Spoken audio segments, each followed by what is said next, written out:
The following is a presentation of the High Spot Podcast. Making their way to the ring, talking about the world of professional wrestling, the team of Jeff Martin and the trendsetter, Bryan Burga, the Jersey Wrecking Crew.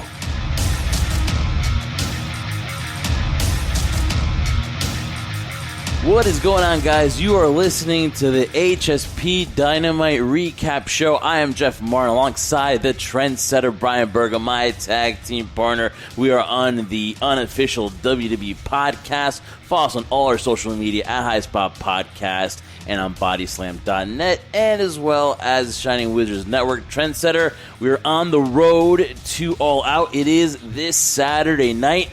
A little late here with the preview show, but better late than never. We got this chance to recap the show, and we're also looking ahead to and previewing All Out. Trendsetter, how you doing on this somewhat rainy, miserable day as we are in September Labor Day weekend?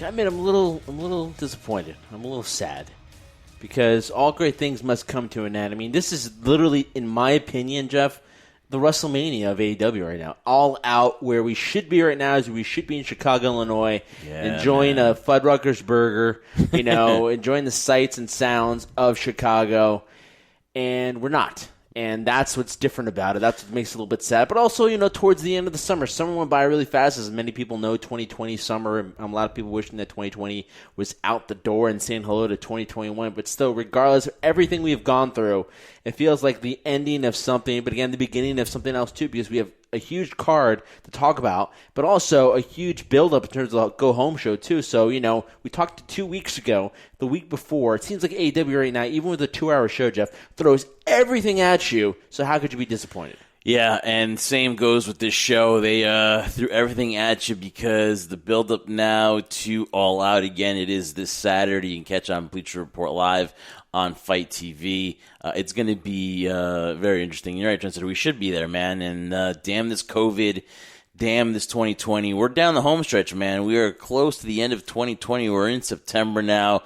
And as we head into the fall season, so many things are going to happen now as we start seeing wrestling returning. But AEW really, you're right, this is kind of their WrestleMania, I believe, because this card will have a chance to be a very memorable one. And towards the end, we'll talk about, it's one rumor that's swirling around that, could or could not happen, but we'll talk about that as well. So we're going to get a rumor in there. So, Trendsetter, let's start out, man. So we are on the road to All Out, and we get an opening match with Santana Ortiz against Best Friends. The rivalry has been going on since they destroyed Trent Beretta's mom's, van.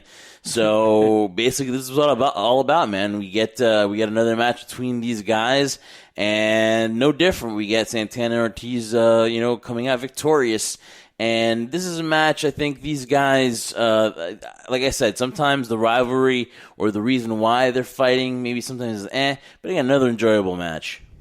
Enjoyable, no question to it. It's nice to see the two losers, or as you call them, Best Friends, lose to Santana and Ortiz.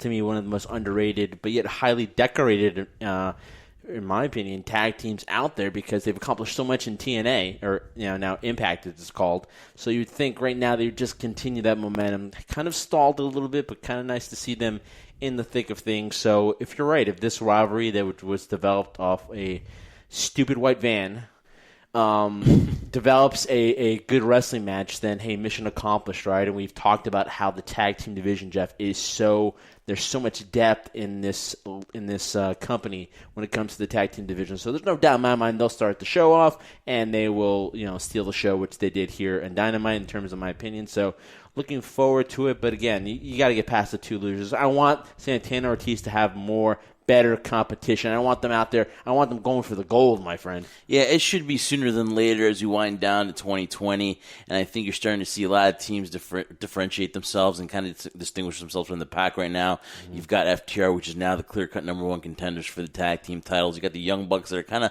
looking to get back into their winning ways, and a huge win over Jurassic Express. And see what happens when they take on Jurassic Express this weekend at All Out as well too. So they were able to beat the tag team of Private Party and SCU alongside Jurassic Express. They get the victory. So let's talk about this matchup, Trendsetter, because again, all these tag teams are definitely entertaining. Jurassic Express has tons of potential, and alongside the Young Bucks, who, they came out victorious, Private Party has potential. SCU to me is kind of, they're like that veteran tag team right now that, you still want to highlight, but really, should they be put in serious title contention? I really don't think so. So you got a matchup now where at All Out, and we're going to preview this one, All Out, the Young Bucks versus Jurassic Express. This is going to be a spot show. This is going to be well choreographed. This is going to be well done. This is definitely going to be a match worth watching. It's going to be like a math equation, basically. You're trying to figure out what you're going to do in there with two teams. And that's why I've always loved, Jeff, the psychology when it comes to tag team wrestling. And I know nowadays people will say it's so spot, move after move after move. Nothing means anything. But again, it's a different form of wrestling that we've been used to watching. I mean, if you watch WWE, it's non-existent. You watch New Japan, it's strong style. See Mexico, it's the Lucha Libre style. So I think what the great thing about AEW is because you have so many different type of teams, like you mentioned. A lot of them have their own identities. A lot of them have their own way of doing things. So it's just cool to see that blend combine of it. So now if we're talking specifically about the Young Bucks and Jurassic Express, you're right. Jurassic Express has a ton of potential, a ton of momentum. But ultimately right now, it's really hard. As much as we do have the tag team champions of Kenny Omega and Adam Hangman Page, where he doesn't have a cup of beer in his hand, they are probably the best team they have right now. And they're two individual stars who were never supposed to be a team. So definitely looking forward to it. And when it comes to psychology, anything and everything is on the table. Yeah, definitely Trendsetter. And again, we'll get Did that make any sense? Yeah. And so as we head over now to the Women's Championship that's on the line at All Out, it's going to be Thunder Rosa and Hikaru Shida. Yep. Thunder Rosa is in action. They advertise the heck out of this because I'm guessing it's a special occasion when the NWA Women's Champion wrestles on Dynamite. So she wrestles Serena Deeb, former coach on the NXT brand, and also, of course, formerly with the Straight Edge Society with CM Punk. She gets the opportunity. She's a seasoned veteran. This is a really good match, kind of displaying Thunder Rosa before her high-profile match at All Out. And here we go, man. This is, to me, a very important matchup going into All Out between Shida and Thunder Rosa because a lot's at stake here, mostly the reputation of the AEW Women's Division, because last week we kind of, were not really happy with the matchup that we saw with Big Swole, Penelope Ford, Reba, Rebel, whatever, and it's a Rebel, Jeff. Yeah, and with Britt Baker watching in the corner, it just was not anything that was worthwhile watching. So, do you think it's a very important night for this women's division? I believe so. I think this is a huge night for Kenny and the female division, and I think that they found two people here could actually make this maybe steal the show here, because I really think that they can here. Steal the show. That's a great mindset to have, Jeff. It's wishful thinking, in my opinion. Let's be honest here. Well, I mean, there's a lot to there's a lot to look at in this in terms of what's at stake. When you're looking at the women's division in total, don't look at it. Look at its natural environment, and not in its entire. Look at it in its entire totalitarianism. Yeah, I couldn't say that word. So you're a better man than I am. But let's be honest, Jeff. What's really at stake here isn't necessarily, in my opinion, what's supposedly on the line in the AEW Women's Championship. It's really not just the AEW Women's Division, but also the NWA Women's Division as well. I mean, you're looking at a company that hasn't really been able to do anything. They stopped taping, so it's a nice partnership and nice potential of what could possibly be, not just in the Women's Division, but NWA and TNA and AEW so many letters together. there, huh? Exactly. I'm clustered here.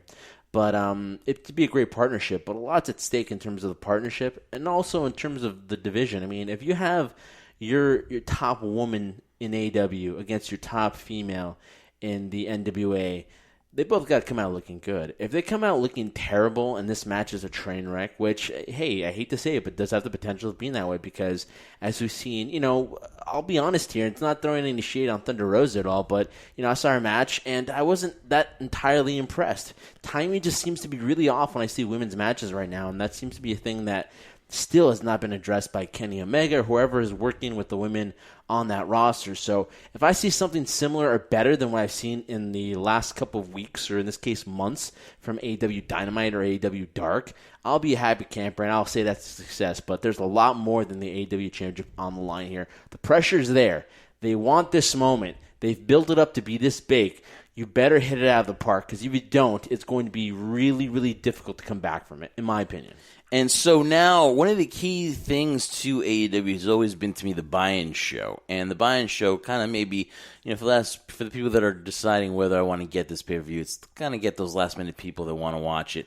But here's my issue, Trendsetter. You've got a match here in Britt Baker versus Big Swole, where while I'm impressed with Britt Baker's evolution into this role model, and Big Swole is very definitely well known in the independent scene and can fend for herself, you really are going to put this matchup as the buy-in, the lead-in to your big event in a tooth and nail match. So this week we saw them trying to get the upper hand on Big Swole, delivering a pizza. Rebel was dressed as a pizza delivery person. Rebel. I know. I'm just going along with the joke, man. I'm just going along with the joke. Don't insult that beautiful name. So basically, it's a sneak attack from behind, and the lockjaw applied on Big Swole. And, of course, you can't top it off without getting pizza rubbed in your face. At least it wasn't Chicago-style pizza. No, that's really bad. That could actually really burn. Yeah. So, Trendsetter, you're putting all your chips in here. You want people to tune in to All Out, and you're putting this matchup as the buy-in. Now, I really kind of have a problem with it because they really got to hit the mark, I believe. It's not make or break, because if you're going to buy the pay-per-view, you're going to buy the pay-per-view. But to have this be your first match, it's kind of a little shaky ground there, Trendsetter, I believe. Yeah, I mean, it might be the deciding or the undeciding factor for some people who are just kind of wondering whether they want to get it or not. But, Jeff, in all honesty here, if you're not into wanting to get AEW All Out now and you're dictating from the buy-in show whether you want to see it or not, here's the thing. Don't buy it then. Because the mere fact you've been waiting this long to do it means you're not interested. So you know what? Stop wasting the time and don't waste your own time to do it. The interesting thing about this is I get your point in terms of if you're using this show as the standard to convince you whether to see it or not would be terrible, but I don't think that's the case. I think the case is in terms of the card positioning. Hey, I'm not a booker here, but I don't know if I would want two women's matches on my main show, which is All Out. So no offense to Britt Baker, no offense to Big Swole, and it's not supposed to be something offensive. It's just the logistics of it that you're going to position them in that way too, because right now, as much as Britt Baker has been interesting, probably the most entertaining thing on AEW, especially in the women's division. Yeah. It's been a long time since she's been in the ring. And one of the things prior to her getting injured or taking this time off and then reestablishing and reinventing herself, which she's done a marvelous job at doing, Jeff, still one of her biggest things was her in-ring performance. And, speaking prior to her arriving to AEW, there was a lot of pressure on her, a lot of pressure that she was the first female signed to AEW. Mm-hmm. So she had a lot to live up to, and unfortunately, she wasn't living up to it. The pressure was getting to her. The fans were turning against her. So now the pressure's back on Britt Baker, because now you've done an amazing job here of selling yourself as this person that people want to actually pay money to see you lose and get destroyed by Big Swole. So the pressure isn't on Big Swole. It's on Britt Baker to dictate this match and make it entertaining. So hopefully she can live up to that. And hopefully she continue on and allow herself to evolve not just as a talent, as a character, but in-ring performer. So I don't look at this match as dictating whether you're going to buy it or not. I look at it more as, can Britt Baker take that next step? Another thing that I love about All Out is the Casino Battle Royale. It's 21 of the Blackjack. best. Of AEW's best. It will compete for a chance. I've never played that. We've gone to casinos. We've been to I played it Fox I played it a couple We've been times. to the MGM. We've been to the Hard Rock. We've been to Caesars, where Julius Caesar does not live, by the way, in Las Vegas. Thank you, Hangover. But no, I've never played it before. Have you been successful at that? I played a little bit, but again, I don't remember. So I believe I won. So I don't know if that counts. I believe one hand or two hands I've won, and again, I I don't really play, to go crazy. So I think I just, cashed out once I won the one hand. But I digress. Trendsetter. Nobody cares if I broke even. So, a lot of names here, Trendsetter. This is probably the most star-studded casino battle royal that they've had. And say it right. It's Royale, not Royale. Okay, I apologize. This is the WWE. So, to me, there's only two people here that I see that they've pushed, and the story's been circling around Brian Cage and Lance Archer. Team Taz comes out this week. Again, they're proclaiming that it's going to be either Ricky Starks or Brian Cage.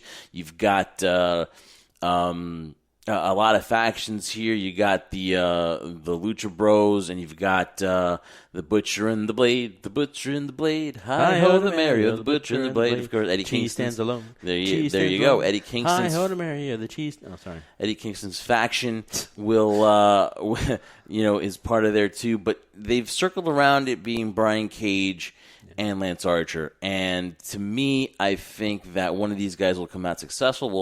We'll give our predictions at the end of the show, but do you think that, and again, I believe that that's what they're building on, do you think it's around them, or are there any, maybe dark horses in this one that we're not really paying attention to? Well, I hate agreeing with you, but I think you're right, though. I think it's really just focused on Brian Cage and Lance Hoyt in this case, that I'm calling him, because he hasn't lived up to the name Lance Archer, because AEW has done a terrible job, and hey, I'm being fair here. Jeff and I are fair. We're not always boasting and saying, all the wonderful things that AEW has done. I think they've missed the ball completely on Lance Archer from the moment he arrived and the build-up he had gotten, the great promos that Jake Roberts did, to where he is right now. Again, he could save it if he wins it or not, but I think it's between Lance Hoyt and I'll call him Lance Archer if he wins the Battle Royale, but it's between those two, Cage and Lance. And ultimately, with the other ones, I don't really see anything happening there. But it's nice that they're intertwining the storylines. And, Eddie Kingston now is developing his faction. You've got Ricky Starks, and then you got, your favorite wrestler, Derby Allen. Don't call me Derby. Don't call me Derby. Yeah. It's Darby. So yeah, all these things are intertwined. So it's also showcasing the depth of not just tag teams in AEW, but also stables and factions that has been kind of a dying breed in wrestling now. I don't really see a lot of them much anymore. They usually you elevate one particular person, but in this case, you have a lot of individuals that are trying to find an identity. You got the Dark Order as the leading stable out there, so it's kind of like a battle of stables and battle of teams out there. So nice to see them intertwine. Interesting is that you're right, it's a star-studded lineup in terms of talent there, so really excited about that, but come on, it's got to be Brian or Lance.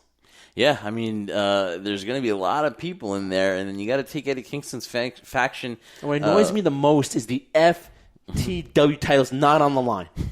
Well, also it's not being defended. Also, too, here, there's no TNT Championship on the line. It's not going to be defended. It is star-studded. It is a nice card. Could it be a little bit better? Little tweaks here and there, yes. But still, you're getting about 4 or 5 good matches that have been really well promoted here. Mm-hmm. So this Casino Battle Royale, Trendsetter, we'll get our predictions towards the end. But again, this is a very star-studded, and it is revolving around two people in Brian Cage and Lance Archer. I'll call him Archer because hopefully this is the beginning of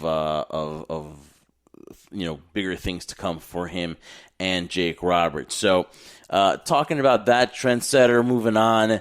Listen, last week we talked about it. Matt Hardy and Sammy Guevara match got totally disrespected, totally crapped on because they decided to go picture-in-picture throughout the whole thing. Mm-hmm. They did some crazy spots. Sammy Guevara maybe lost 2 of his 9 lives because he did some crazy stuff throwing himself at these tables. And we didn't even get any sound. We didn't get anything whatsoever. We saw the ending, and we were like, wow, man, the picture-in-picture didn't do it justice. There were some things that they could have done differently where they could have given this the time it deserves. Well, Trendsetter, we're getting this matchup at All Out. It's going to be a Broken Rules match, Matt Hardy versus Sammy Guevara. And if Matt Hardy loses, then he leaves AEW. I find that very hard to believe, but I really am happy, though, that these guys are going to get some time at All Out, because what happened last week was really, I don't really have bad things to say about AEW, but they kind of really needed to make things right, because that match deserved more than just being picture-in-picture.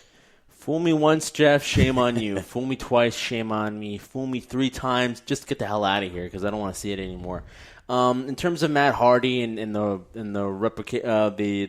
stipulation in the match, I think we have seen. Well, we will see the last of Matt Hardy. I really do. I think his in-ring career is limited at best in terms of could he always come back? He'd always come back. But I just think if he's going to contribute anything to AEW, in my opinion, it's going to be more of a behind the stage or a valet type of scenario, a manager type scenario, because he's a valet. He's broken, Jeff. He can go any way, right? But honestly, I think this is really all for Sammy Guevara. It has to be. They missed the ball on the first one when they went picture to picture on AEW Dynamite. This is the ability to showcase him in a different light, meaning that he's not just the pretty boy, the guy that has 12 packs or 18 packs, and I hate him for that. I hated him before that, but I hate him even more for that. So it really has the ability of showcasing and elevating the star level of a guy like Sammy, because let's be honest, Matt's been there. He's been there. He's done that. He's had his moment. He had his time in the spotlight. Now it's time for Sammy to be there. And hopefully he's not coming out with cue cards anymore. I'm sick of that, honestly. I'm sure the guys say, hey, you got 15 seconds, and then after that you got 2 more minutes to go. But, that won't happen here, hopefully not. So, I think it's huge pitted on Sammy to elevate himself to that next level, to see if he can be a TNT champion, right? To see if he could possibly be, who knows, in the tag team division. Maybe you could partner up with Chris Jericho. They're great as a team. I think they're undefeated as a team right now. So it's great for him, and it's great for his ability to distinguish himself separately from the inner circle rather than just being the young Spanish god or Chris Jericho's buddy. So I see it happening in that light. Huge, huge opportunity for Sammy. Mimosa Mayhem match is this Saturday. You're looking forward to this, aren't you, Jeff? Oh, really am, because I think that Chris Jericho has made a star in Orange Cassidy. Yes, I really give credit for Orange Cassidy for putting in the hard work and getting to this point. He has gotten over. He's done something that we didn't think was possible. Most people didn't think was possible, and that's get himself over. And Chris Jericho has helped leaps and bounds for that to happen, sooner than later. And we get the third installment this Saturday. A lot of interaction. You had Chris Jericho just completely annihilate Joey Janela, and I'm pretty sure Joey Janela right now is like, what did I sign here for? Because I don't even think Joey Janela expected this to be what was going to be in store for him. Before this ever happened, before he ever signed, he was his indie darling, was doing a lot of things with GCW, really was doing the Joey Janela spring breaks, really was catching the eye of the wrestling fan and doing his thing. I don't think we've seen the real Joey Janela here. Maybe we see it down the road. I don't think he's happy. I think the only reason he's happy is because he's allowed to do the other promotions that he wants to do. But, maybe I'm just more angry than even Joey Janela is, because right now I just don't see what Joey Janela, really signed up for. It's been, to me, a huge disappointment. He gets destroyed, murdered by Chris Jericho here. Sonny Kiss at the end comes to try to help out, but then you got Jack Hagar there in the ring, and then, another interaction with Orange Cassidy. And here we go, folks. Saturday, it is the Mimosa Mayhem match where you can either win by submission, pinfall, or throw your opponent in a large batch of mimosa, which is basically champagne and orange juice. And it's a little bit of the bubbly and a little bit of freshly squeezed OJ Trendsetter. So smartly done. Really, it should be entertaining. It should be probably something that Jericho is really, thought up of. This is his match. Him and Cassidy, I think, are going to do gold. I think we'll be talking about this one during the Labor Day weekend while we're eating burgers on Monday. We'll be like, oh my God, that Jericho match and Cassidy match was awesome. First your thoughts though. I really want to hear your thoughts on, do you agree with me about Joey Janela? And then secondly, this anticipation this past week for this match, man, I really want to see it. This is the match I'm looking forward to watching the most. And it's something I don't really do a lot on the show, Jeff, is to give you credit. And I'll give you credit on this. You were born with a heart. And God bless you for that, Jeff. For feeling for Joey? Yeah, for feeling for Joey. you have a heart for a guy like Joey Janela, the bad boy. And I don't. I don't have a heart for Joey Janela at all. I do not feel one sense of pity for him. Because not only is he going home to a nice paycheck every single time he goes out there, plus he can also do the other independent shows that he's been so well known for.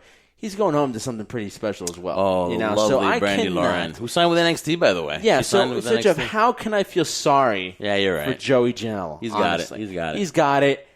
He's showing up. He's doing the best he can. Work out for it either. But not just that, Jeff. Add it on to this, Jeff. Look, Joey Janela You cannot say to me, Jeff, with a straight face, look at me when I'm talking to you.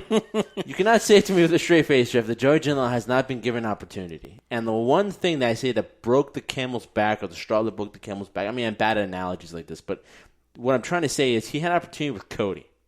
And there's a spot where he had to jump on top of the ramp and do a somersault or a moonsault. He could barely jump and ruin the spot. He's had opportunities with great guys to showcase what he could do. He's worked with Kenny. He's worked with Cody. He's worked with Jericho. The mere fact that he's been unable to showcase himself as a quote-unquote wrestler and not the kind of style that he's used to. We've seen him in Independence, and hey, I give him 100% credit for. It takes a real man or guts, or in this case, stupidity, depending on who you're asking, to be able to do something like that. So I give him 100% credit for doing that. But it hasn't gotten you to where you are, because sometimes at the end of the day, you have to leave what you've done in the past, and you have to take your game to the next level. In my opinion, not Cody, but Joey has not been able to do that. Maybe through no fault of his own. Maybe it's bad circumstances, bad booking. But at the end of the day, when you have an opportunity to work with guys like Cody, to work with guys like Kenny, to work with guys like Chris Jericho, and you're still unable to bring your game to that next level, who's the blame here? Do I have to feel sorry for him? I don't. In terms of the Mimosa match, I'm really interested in it because you know why? It's just something different. How many times, Jeff, do we go on, on the High Spot podcast whenever we do it? And, exactly. Whenever we do it and talk about how, we talked about how there need to be something different, that we wanted an alternative. We now, for God's sake, finally our wish was granted by whatever genie you believe in terms that we have an alternative now in AEW. We had it in Ring of Honor, we had it in New Japan, we had it with Impact, but it wasn't the same thing. This is a little bit different. Also, the same thing, too, is that everything gets copied over and over again, right? How many times do you see the same version of a match, but it's just named something differently? There's never been a Mimosa Mayhem match ever. Yeah. So this is interesting. You're right. The creativity with Chris and then the scenario with Orange Cassidy, the freshly squeezed Orange Cassidy, and the little bit of the bubbly combined together, you not only get Mimosa, Jeff, but you get gold. So I am definitely looking forward to this match. Not because it's going to be a 7-star Dave Meltzer is going to give it 7 or 12 stars. It's just going to be interesting because it's something we've never seen before, so we're kind of interested in how it's going to pan out, basically. We still can't get over Hangman Page turning his back on the Elite and being thrown out of the Elite barely right during the show. Mm-hmm. And a very passionate Matt Jackson and Nick Jackson. They really were all business this week on AEW Dynamite in their victory over SCU and Private Party. So you've got a serious Young Buck team that's heading into All Out and taking on Jurassic Express, because that was the stipulations that the team that won would face each other at All Out. Yeah. You've got this tag team title match where you finally, in this show, on the episode, you got to see FTR for what they were. They've basically told, Adam Page that he's an insecure little, and you know what? And I'm really interested in this, because I think when you say those words, when you say the 4-letter curses, right? The F this or the S or the S cheap that, heat. yeah, cheap heat. It works, and it works in this scenario because it really emphasizes and it actually shows the man that FTR have been playing Adam Page all along, and Kenny Omega is not really forgiving of Adam Page for doing what he did last week with the Bucks, saying, "Hey, listen, you got to live up with your mistakes and all that stuff." So, really, Hangman Page is now on his own little island, which I think he's better for it, because at the end of the day, Hangman Page really has to look out for himself. And this title run, this tag team title run with Kenny Omega, seems to me that it's going to culminate at All Out, because I just don't think, with everything that Hangman Page is going through, he really hasn't had a chance to open up. Really haven't heard his side. Stuff is boiling inside him, and he's going to be frustrated. And I think, unfortunately, he's going to let it out on the wrong person. So I'll tell you, on what's going to happen there, too, when we do the predictions coming up shortly. But, you're looking at this one, man. You really saw FTR now, for who they were. And you see them kind of speak the truth a little bit in this segment here. Tully Blanchard just keeps instigating as well.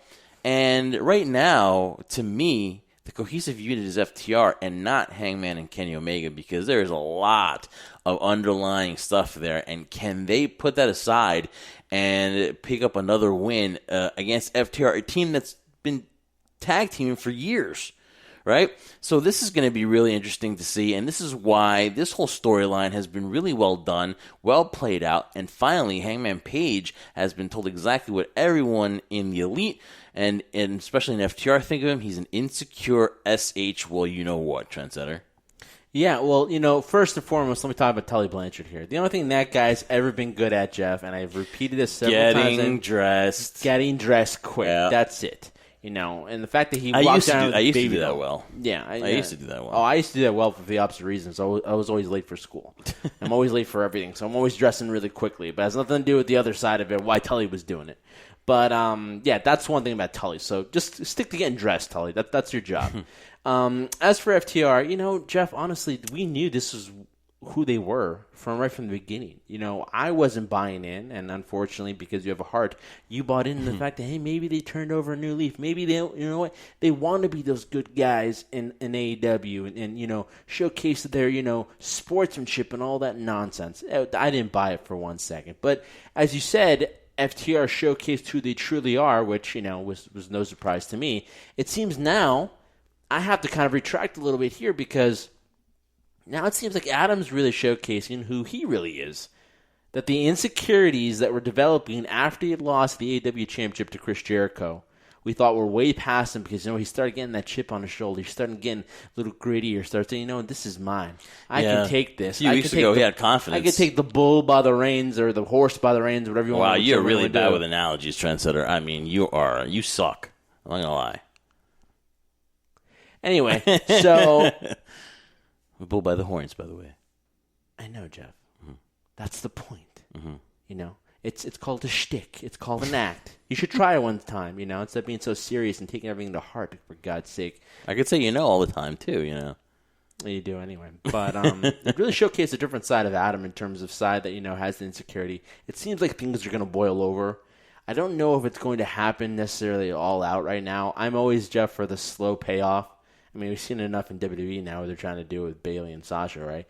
In this case right now, it just can go in so many different directions that why would you want to do it at all out? Maybe give us a little preview of what Why might not happen. at all out? You said it's the WrestleMania, so why not see the culmination? He was very close at Double or Nothing to really showing his true colors. So we've seen everybody's true colors. We've seen a little bit of Adam Page's true colors. Are we going to see everything come out of Adam Page at all out? That's the main question, man. But that's the funny thing. You're saying that's the main question. We're spending this much time talking about Adam Page.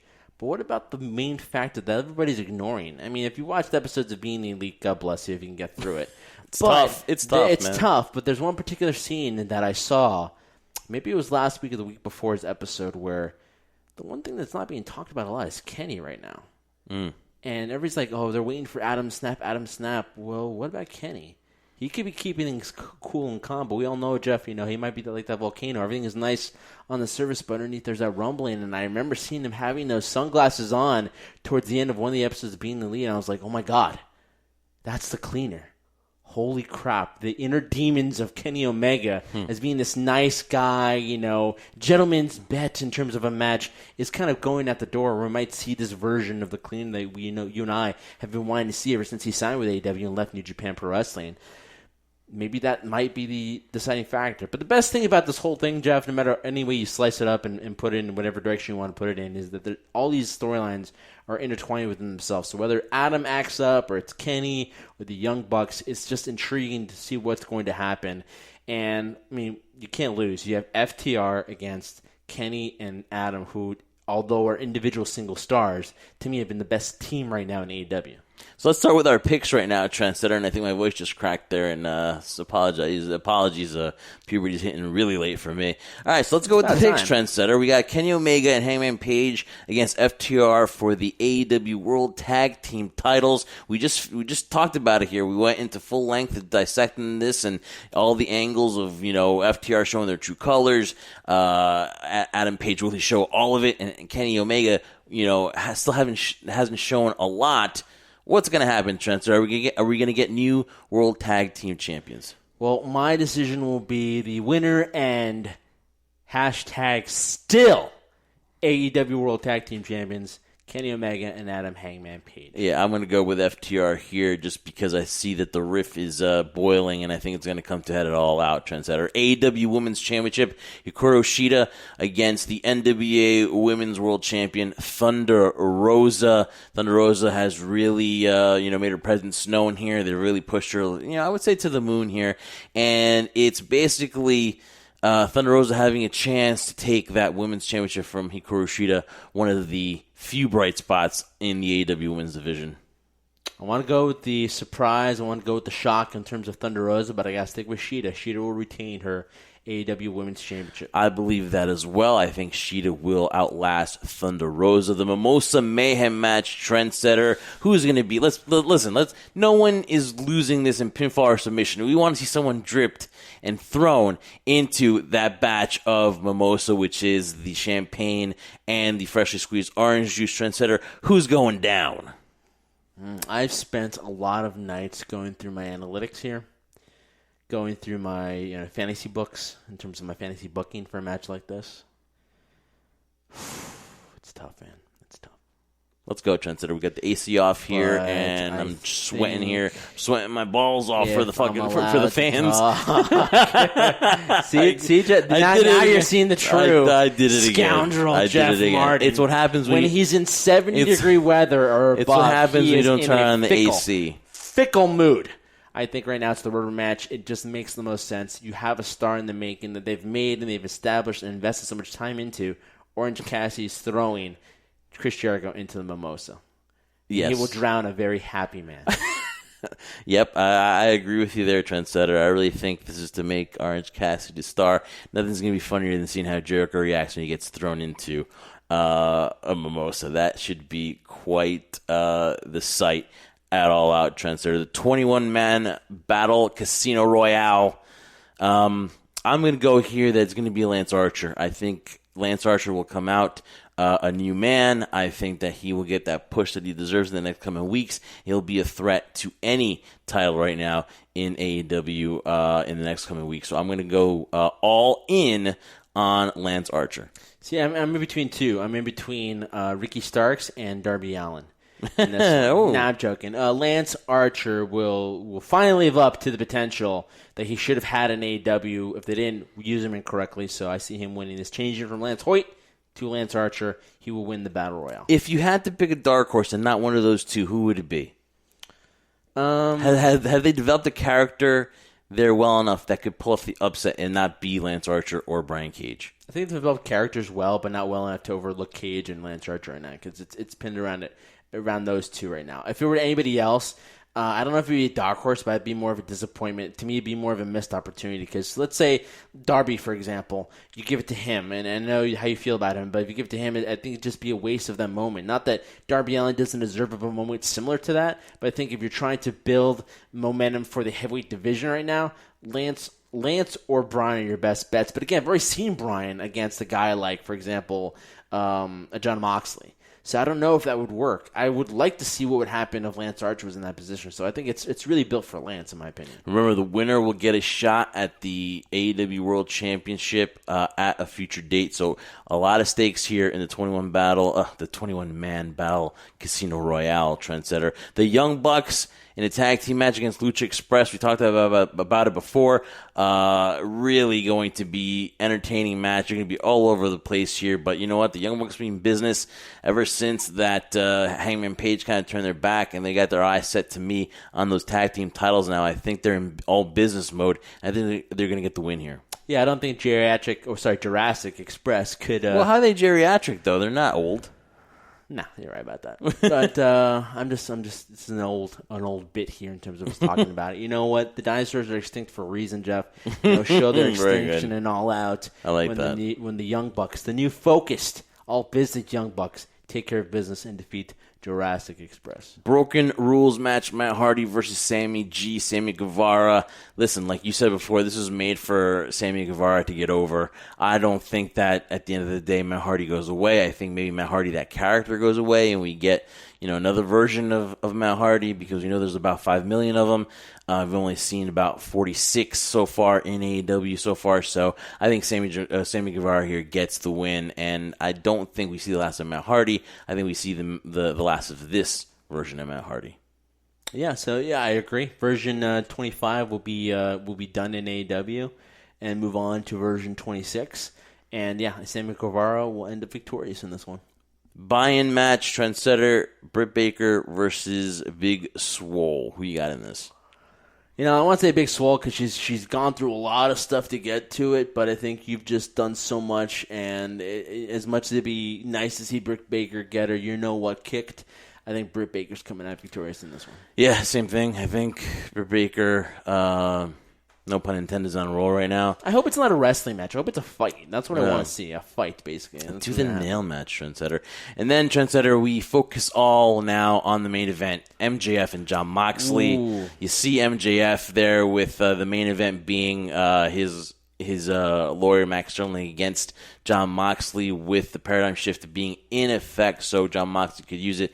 This was without a doubt, Trendsetter. This was a blowout. This was just a destruction of Max Sterling, and basically leading into saying, hey, listen, the paradigm shift, I'm not going to use it at All Out, but I'm definitely going to use it in this matchup.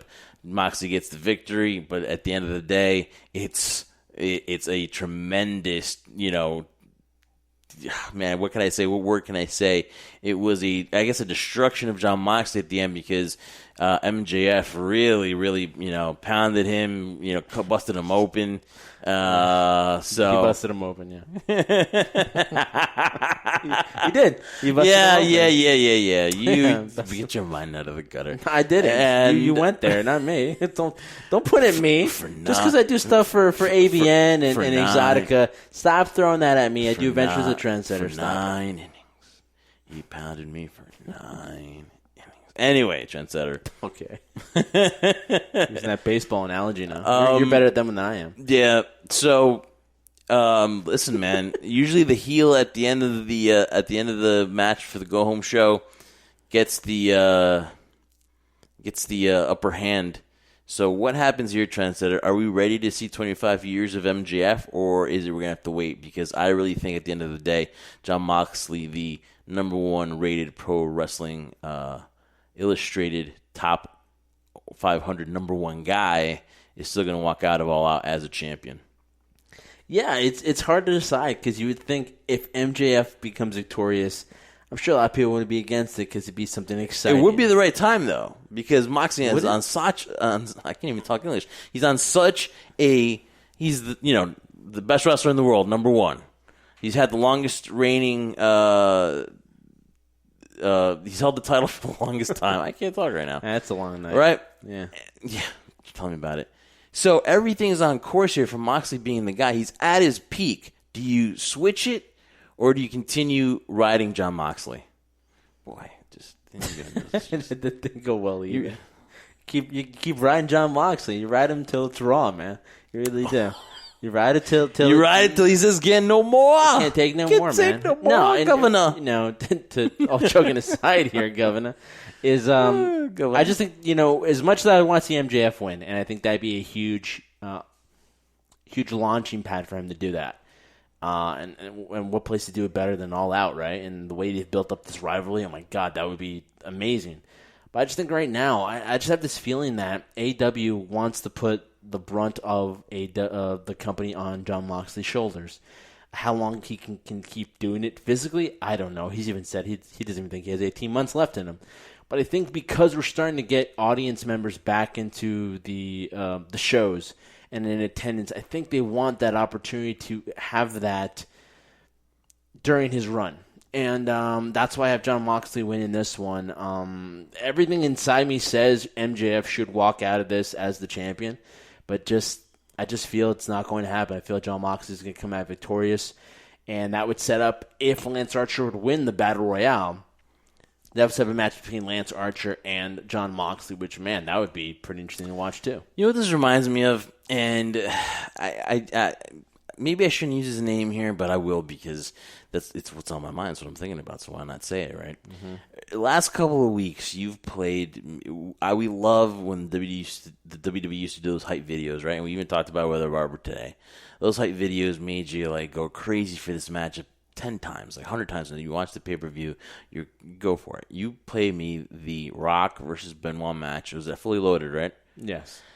And man, it's that anticipation where the heel has come out on top in every single way, and then at the end of the day, he like I said, he gets the best of the Rock, and then he wants to make the Rock squeal, right? And you're thinking, man, it makes so much sense for the heel to walk away as the champion here at Fully Loaded. And Benoit actually did walk away with the championship until Mick Foley restarted the match, right? Mm-hmm. So it's like you're gonna get the tease. And you're going to decide that, hey, MJF most certainly can handle it and be the man. But I think that it's just not the time right now. I think that Moxley has a lot more to do with that belt.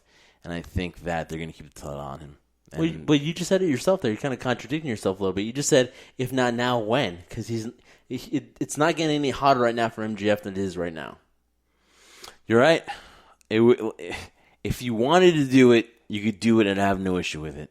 But are they going to fully pull the trigger on it with Moxley being so hot and having an opportunity to maybe get into another rivalry maybe with Lance Archer and still carry it for a few more months, build it up more so that we can see maybe MJF and Moxley again somewhere down the road and do it?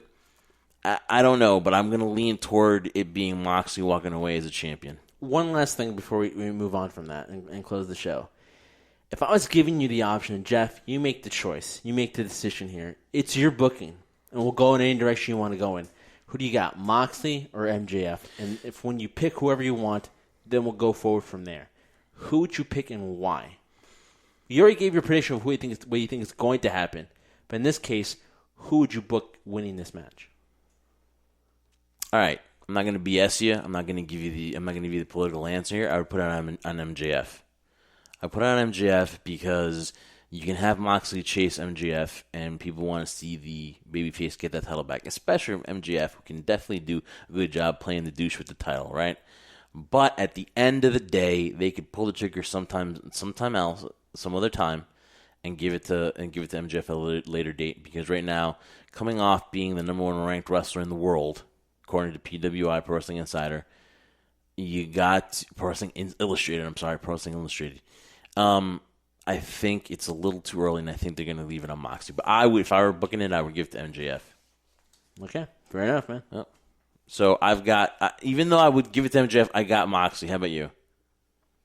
Yeah, I got Moxley, and again, everything inside me says to, give it to MJF and see what he can do with it now. But I just don't think that's going to happen. I just think right now AEW is fully invested into a guy like Jon Moxley, and that's the direction they're going to go in. I'm not saying I disagree with it, but I'm saying my gut, I would probably do what you just did. I would probably say, hey, let's give it to MJF. Let's see what the kid has. Because you know what? Even if MJF wasn't successful with it, how many people are really successful in the first title reign?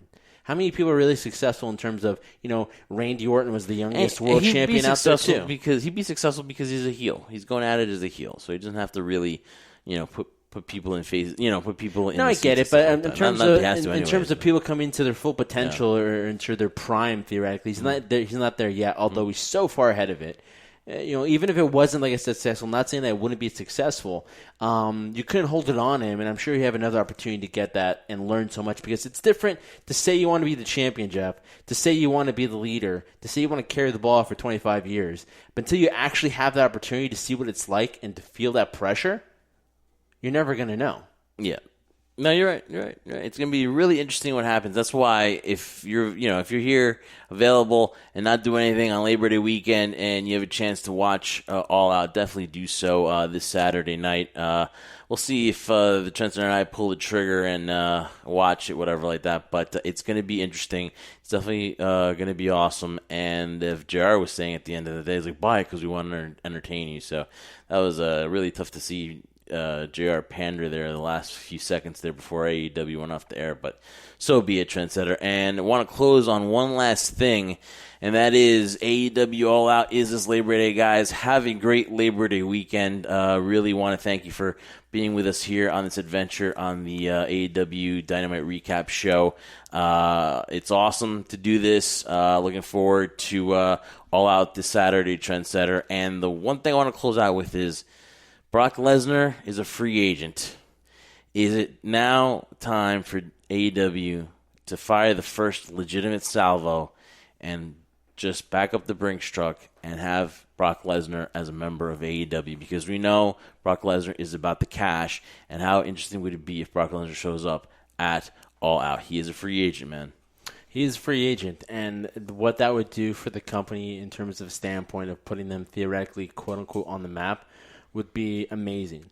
So for a lot of people that I've heard say they don't want Brock Lesnar in AEW, they don't want to even touch him because he's a WWE guy, and for all the stuff in terms of, he's only going to be there a certain amount of time, and you're going to take away from the other young talent out there. Your main goal, in my opinion, hey, I've never run a company before in my life ever. But if we're going to put logic behind this, guys, Brock Lesnar equals one thing. Besides what you're going to give him, he equals money. He equals notoriety. He equals drawing mainstream media attention. And that is something that is absolutely priceless, Trendsetter. It's priceless. Do and it. If you theoretically want to be the alternative, and not necessarily put the WWE out of business, but be on that same level as the WWE now, to acquire somebody of Brock Lesnar's status would be huge for AEW, and would also, in my opinion, if that were to happen and people were to see it, and it could give the inclination to other people, wow, if Brock went over there, now maybe I could go over there instead of going to WWE. And maybe most people's dream, but most people's dreams might be like down the road. I'm talking about down the road, Jeff. No, it's not even that, Trendsetter. Let me finish my point here, okay? Go ahead. Yeah, if they're going to do that, then it gives the opportunity that they could possibly be a potential, not only second, but bide in time for that number one spot. Because you know why? You have that mainstream notoriety, as you talked about before, but ultimately you finally kind of put your stamp at what you are in a company in terms of MJF and all these other wrestlers saying they want to be the staple of this company for the next 25 years. You would, in my opinion, guarantee your 25 years if you did a move like this. Yeah, I mean, it's not about the future. It's short term. It's going to get you media attention. It's going to get you notoriety. It's going to kind of hurt the WWE. And it'll be the first shot, the first true legitimate shot that AEW fires at WWE, because basically the whole Wednesday Night War hasn't really been anything, really that competitive. AEW has outclassed them, outshined them. It's NXT. It's a third brand. But if they're going to really fire that salvo at WWE, this would be it. I don't think it really it matters if that person wants to come over from WWE over here. It really doesn't matter because they're not Brock Lesnar. No matter who's thinking about jumping over to AEW, they're not freaking Brock Lesnar. This has now, if you're talking about Matt Cardona, if you're talking about somebody else, a second tier person, fine. There's nobody on Brock Lesnar's level, so no one should be looking at Brock Lesnar and saying, "Oh, he's successful. I can get in there." No. That's not the point I made. Yeah, the point I made, Jeff, is that the fact that if he brings more mainstream media, then people will be like, I don't need to go to WWE now to get that mainstream that I want, because now people will be watching AEW regardless if Brock Lesnar's there anymore. If Brock Lesnar signs a 2-year or 3-year contract, by the time he is done and long gone, retired, and enjoying his isolation somewhere in Canada, people will already be tuning into AEW, and so people will be like, you know what, I don't need to go to WWE anymore. I can literally now go to AEW because they've established themselves. That's the point I was trying to make. Plus, if Brock Lesnar came back to WWE, who's he going to fight again? Roman Reigns? And it doesn't work. No. Brock Lesnar can come here to AEW and be fresh matches against a Lance Archer, Brian Cage, all these kind of matches against John Moxley. Maybe do it the right way this time. Chris Jericho. Yeah. I knew you were going to say that one, so I didn't want to leave out Chris Jericho. A lot of talking back and forth. That would be the main one. That would be the main thing to have. That would be the main one right there, Trendsetter. So a lot of stuff going on, and it adds legitimacy, because as much as I love Kenny, as much as I love Cody, as much as I love these guys, you think that, oh, Brock's a WWE guy. This is legit. So if you put it adds legitimacy to your stars. It stamps them. Let's be honest. It does. So whatever you pay Brock, it pays you over 5 times what you're going to get from Brock. If Tony Khan wants to do it, he's shipping away people from Jacksonville, from the Jaguars, because they want to tank for Trevor. Here you go. Be all in. Say what you say. Be all in or all out. Sign freaking Brock Lesnar if it's possible. If you can do it, do it. And I swear to you, you will be the talk of the wrestling world this weekend and going forward. Yeah. Because no one wants to see that damn mess of a Retribution. You know what I mean? No one wants to see a freaking Seth Rollins and Dominic Mysterio. They suck. No one wants to see, no one wants to see Randy Orton versus Edge for the 100th time. No one wants to see the Hurt Business. People want to see Brock Lesnar. Maybe Roman Reigns and Paul Heyman, but no one wants to see anything else except Brock Lesnar. Yeah. And, the guys, and that's it.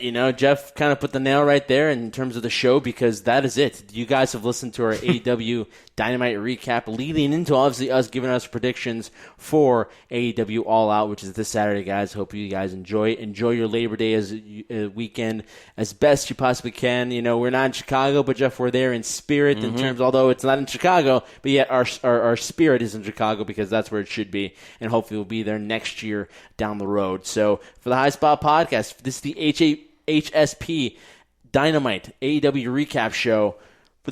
For me and myself, the trendsetter, Bryan Burga, he is the scoundrel, Jeff Martin. Thank you guys so much for listening to this episode. Enjoy it. Enjoy All Out. Make sure you talk about it, and make sure you shoot us messages on social media so guys can get your reactions, because that's what we want. Make sure you follow us on all social media platforms as well. Follow us on YouTube and anywhere else where podcasts are and content coming out in the near future for us, guys. Thank you so much. Catch us the next time on the High Spot Podcast. We'll be coming out pretty soon. And just remember, guys, we do this for one reason and one reason only. If you haven't figured that out by now, summer's almost over, so I guess we'll remind you during the fall. We do this for you, the crew.